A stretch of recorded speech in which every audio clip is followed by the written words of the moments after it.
Hello, welcome to this new video in a new series called Texturing Secrets. So in this series, I'm gonna be discussing about all kinds of texturing techniques, secrets, tips, workflows, you name it. And for the first volume, I chose this parquet floor here that I made for the Spanish style. So I'm really happy with how this texture turned out. It's very simple texture, it's not anything crazy. Like when I get close, you can see like it's not very detailed, but that's not the point. I was trying to be a little impressionistic with this when I created, I just wanted to give the feeling of that kind of floor, not necessarily replicate one-to-one what it is in reality. So that's what stylization means to me, is removing features, exaggerating some features, but in the end you want to convey the desired feeling as quickly and as efficiently as possible. So yes, how did I make this texture? So I started with references. So here I'm using pure ref, and I just did some research at different types of parquet floors. But these floors are very varied, right? Like I'm sure that you've seen all kinds of colors, finishes, patterns. So I got a few different pictures, and from each one, I took one element that I liked. So in a way, I combined all these references to make a new one. So when you look at these references I have, my texture doesn't really look like it, but it has elements. From this one, I took this kind of pattern and the shape as well, like this arrangement I took from this one. From this one, I took this kind of dirty edges, this discoloration. When working with stylized textures, you always wanted to have some sort of color variation, even if it's very subtle, even if it's just a little saturation shift. And again, I got the grains from this one. From this one I got the roughness. I like how the roughness looks on this one, so I think I got pretty close. Like for example, if I go here, you see that's my reference, and that's where I ended up with. So I think I got the elements that I was looking for. So okay, once you understand what you're doing, I spent some time studying this. I jumped into Substance Designer, and here's my graph. It looks a little messy, but when I'm working on these textures for a personal project, I'm not gonna share them with anyone most of the times, right? So I work a little faster, than I would at my job. That at my job I would clean this up and comment the graph better, in case other people want to open the file to learn or to work, right? To fix some bug or something. So just something to keep in mind. If you are a beginner and substance designer, this might look really complicated, how the hell this connects here and this connects there, but don't worry about that. It didn't start this way. That's how it finished, right? So as long as you're working in blocks, you're generally good to go. Even if you don't have the most perfect organization, at least separate, I know that this is the color section. I know that here I'm doing normals. I know that here I'm doing the roughness. Usually I use this order. The color in the top, normal in the middle, roughness, metallic in the bottom. And on the left side, usually I do the height information, which is where a material starts in Substance Designer. It usually starts from the height. And most of the data you're gonna derive from the height map. So that's why I started here. And usually on the top I have masks, stuff that I use for like this kind of stuff, for example. I keep that to the top. But people have very different organization methods. I recommend you to take a look at a few different ones and find one that works for you. And this is something that you're gonna iterate over time and get better, right? But the general idea here is that you go from left to right. That's how we read. So you have sections. I think the worst is, for example, when you have color here, and then color here, and then normal here, height here, like, it's really hard to. Okay, so enough chit-chatting. Let's get to making the texture. So for this material, I'm using this template that I created, but this is the same as if you go to new substance graph and use metallic roughness, you're gonna have roughly the same information here. I just created this template that works with the materials that I created in Unreal. And if you want to know how I made this, you can check my environment art mastery tutorial. I break down like why I'm using this and how to use it. So anyways, this material, I'm working a resolution of 1024 by 1024 that it's usually a little low for current standards. If you're working on a AAA game or Unreal 5, like you want to future-proof stuff, you can work with 2048. But because for this project, I'm working on a bit of an older project, and this is for VR. I want to keep this optimized, so I'm playing it safe here and working with a 1024. And as you can see, 1024 by 1024, every 4 meters, it gives a good enough resolution. Like this is good enough. Like, of course, I could have more details, but it wouldn't necessarily be like a lot better, right? Like a jump from 512 to 1024, that's a big jump in terms of details, visually speaking, right? Because you're gonna be seeing this texture from this distance.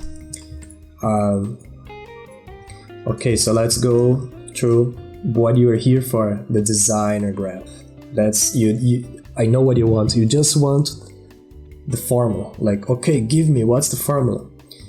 And I know that because when I was learning Substance, that's how I was approaching the program. I was like, oh, I need to make a rock, and then I would look for a tutorial how to make a rock and look for some formula. And you can do that, like no problem with that. But the way I work is a little different. Like now that I use this program so many times, a lot of times I just jam with ideas on the fly. I just open Substance Designer and I'm like playing with the ideas.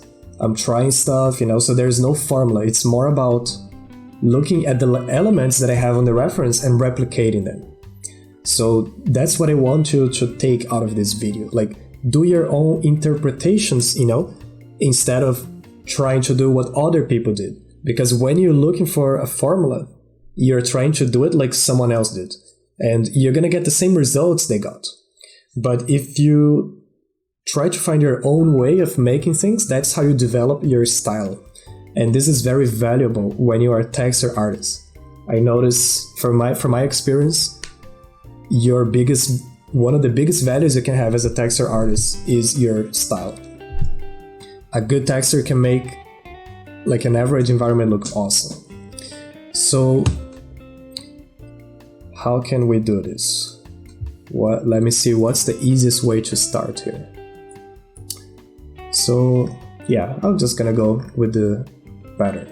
That's the easiest part, right? So I created this pattern here based on the reference, and it's very simple, just a shape, transforming, blending, like nothing crazy about this. One thing to notice here is that I have a few different directions that the tiles go, and I represent this by different shades of gray, and this will become clear later. Like when you want to do stuff like I want these tiles here to have the horizontal grain, but this wants to have the vertical one, you know. But I also want the middle one to be different than the corners, so that's why I just made them a different shade of gray using the histogram range. So here I put the position at 43 and here at 3, because after I use the tile sampler, and I'm not gonna get into details, it's pretty standard stuff, pattern input, and then you put how many tiles you want and you play with the parameters.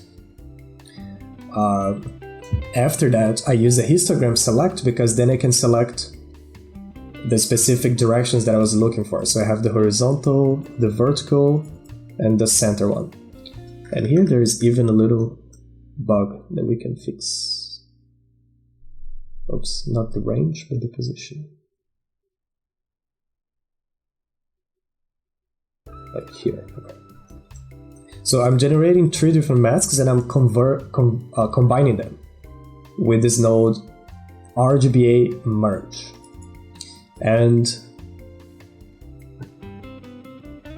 the last one is so I got RGB, 3 different channels, and the alpha is the full pattern. And why did I do this? And it's very simple, because once I pass this information to my main graph, I can do global parameters, or like global effects, you know, like for example here I did a slope blur in the entire texture, and then I did a multi-warp, and then after I was done with the RGBA split, you can get your masks again. So it's just like a new technique that I saw from another artist. Right now I'm blanking his name, I'm sorry. I saw this in another tutorial and I really wanted to try that. That's a pretty smart idea. So here, nothing special, I'm just outputting a bevel, a flood fill, and the mask itself. So here, the RGBA mask, the bevels, and the flood fill. I'm just passing this information. And so with this node, I could have exposed some features to make this texture more flexible, right? I could have exposed like the number of tiles, rotation, like all that stuff. And then it would update everything else. So once I got that pattern, let's see, I created a few textures like the flood fill to grayscale, flood fill to gradient, because this information I can use to pick up where the corners are. Like for example, if I use a histogram range here, no, not the range, the scan. If I change the position here, you see what happens? Like you got corners, and then you can get different shapes from this. That then you can use like stuff like slow blur with the clouds, the most standard technique.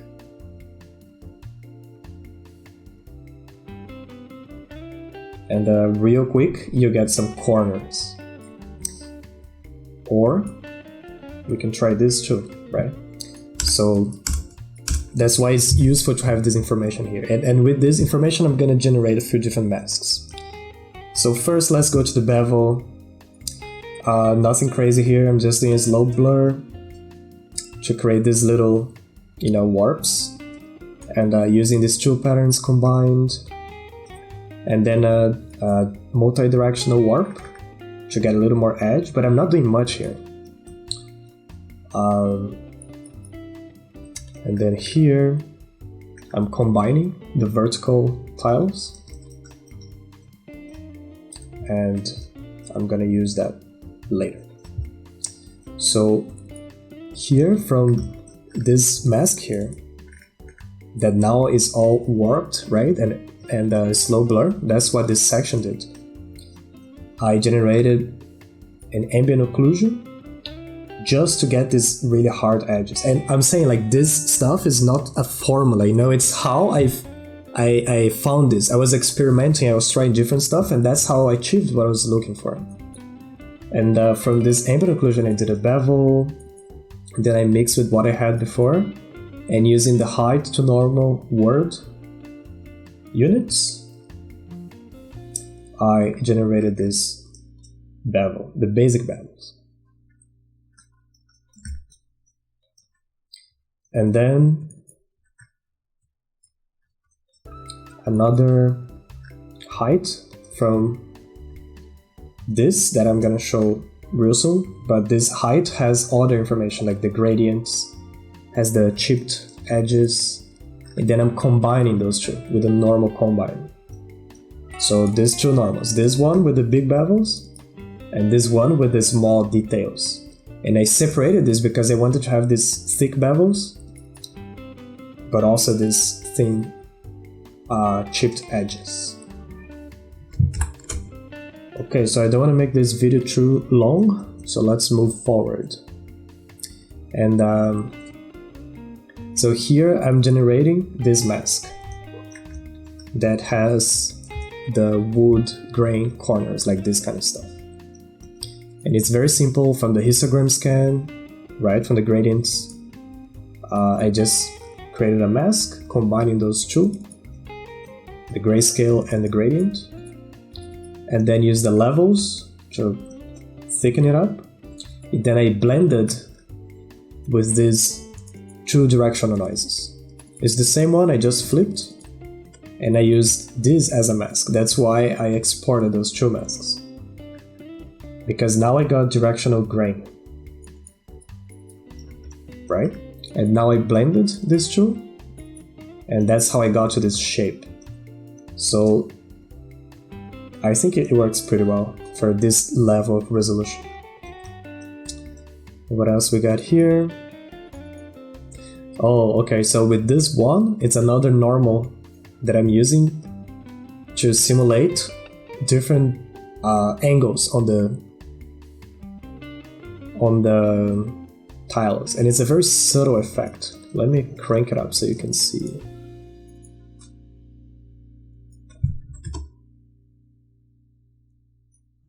So if I crank it up, it's gonna look like the tiles are, you see, like shifted in different directions.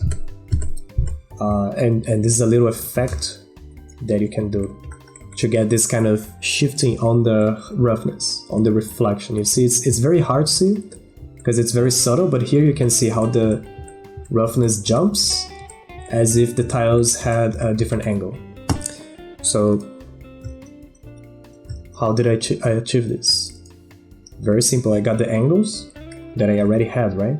And then I used the dilation of erosion node, and this node doesn't come with substance, but you can find it very easily on Google. And what it does, it expands the corners.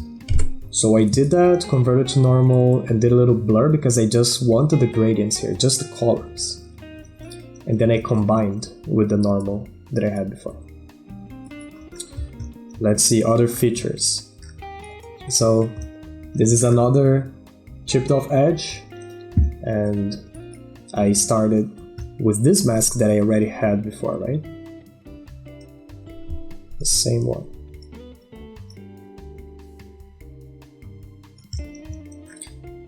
And then I had the bevels that I exported from the base shape, did a slow blur to get this crazy detail, and then a dilation or erosion again.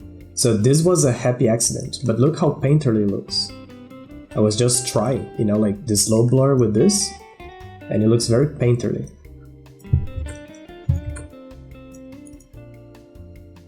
So that's the original, and that's what the dilation does. And you can also go the other way, towards dark. So you can create some pretty cool effects with this node. And then I blended with the grain that I had before, levels, to get some parts that are deeper than others. And here, I think I was just using this just to break up. You see, like it was looking too even, and I wanted to make it a little more subtle. And then another blend. put dilation, and then a sharpen. Okay, so I think that's enough for, these effects here. So let's go to the color. And the color, I started with a pattern. So I created a pattern, separated here first, like this kind of pattern. And was using a few different techniques. So starting with a directional noise, and then a directional blur, and then another blur, I got this shape here. And then I used a slope blur, a grayscale with itself set to max. So this works a little bit like what I was just showing with the dilation. So you combine the same texture with itself, and sometimes you can get some really cool effects. Doesn't work with all kinds of noises, but it's something to try sometimes. And with Minimax, you get different results. Same with blur. So I wanted to create this kind of shape here, which I then used the multi-directional warp grayscale with the Gaussian to create the circles, like this effect of circles like this. And now, what's this? Gradient. I don't even remember what this node does.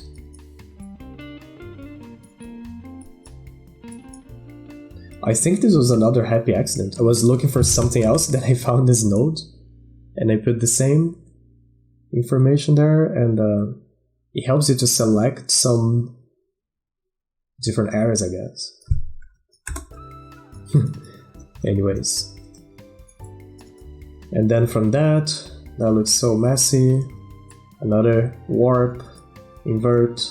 So I got this kind of noise. So a lot of this is just experimentation. There is no formula. No formula at all. I was just mixing stuff, adjusting, and then I got to where I got. So you see I got a bunch of variations, and this effect here is pretty interesting. So I got the noise, a blur, and this gradient linear with a lot of tiling, because I'm using the multi-directional warp grayscale with a huge value to distort this. So let's see how it works. So this is your original, and you can distort and distort. See, you can do some cool effects. Like this could be useful for something. And the more you keep doing, the texture breaks. So I use it like 500, like the more you do, and because on the input I have a gradient, it's a blur. So look what happens. Very cool effect. And then I blended, and then okay, I got this result, which I then use the gradient map, and I clicked here, I went to pick gradients, and I picked this from a picture. And that's my output, so that's my base color. And then from there, it's all about transforming, with the masks that we already have and combining them. And then in the end, I got to this. So this is my base. And then I added the gradient map on top. Oh, not the gradient map, the grayscale random, just to get some variation. See, and you can really crank up this effect. So from here, what am I doing here? So this was the base color, right? This was my base color. And I wanted more color variation, so I created another gradient map from the grayscale, and I'm combining these two. So this part I iterated like 200 times to get the color that I was looking for.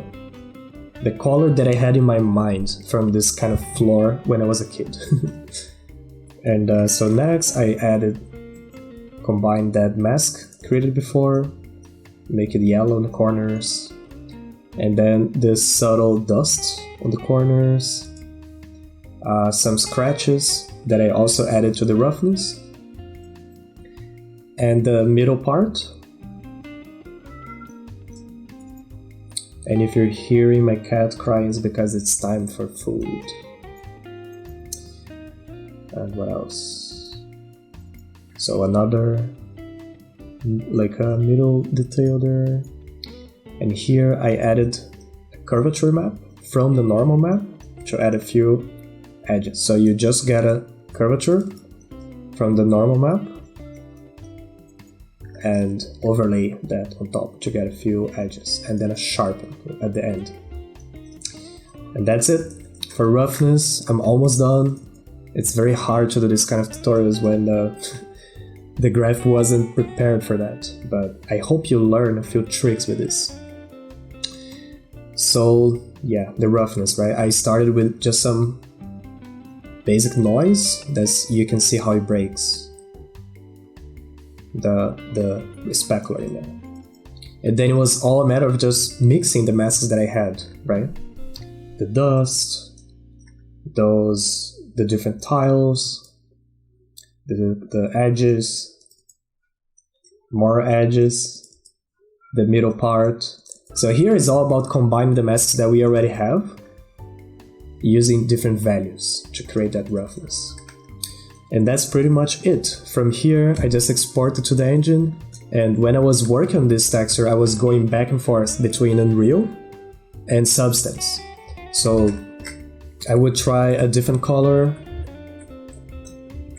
and then go back here. Like, don't trust the Substance viewport exclusively. Make sure you see your texture in Unreal too.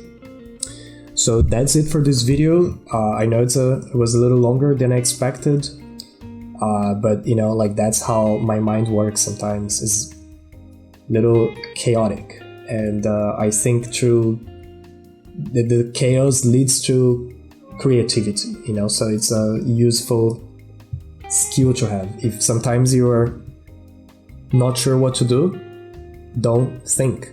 Just open the file and click on stuff. Try different nodes, experiment, because even if you don't find what you were looking for, you're gonna make new discoveries that you can incorporate to your workflow and become a more unique artist. So that's it for this video. I hope you enjoyed, and I see you on the next one. Hey, if you enjoyed this video and you're looking to step up your environment art skills, I invite you to check my environment art creation course, Environment Art Mastery. This is a massive course that took me more than 2 years to put together and contains everything that I learned about environment art creation after more than a decade in the games industry. The course contains everything you need to know to be able to come up with your own ideas and take them to completion by using an easy-to-follow process that breaks down the creative process in logic steps. This process can be used to create all kinds of environments, no matter the style, theme, or engine. If you want to know more, visit environmentartmastery.com or watch the deep dive video in my channel. Thanks for watching, and I hope to see you again in the next video.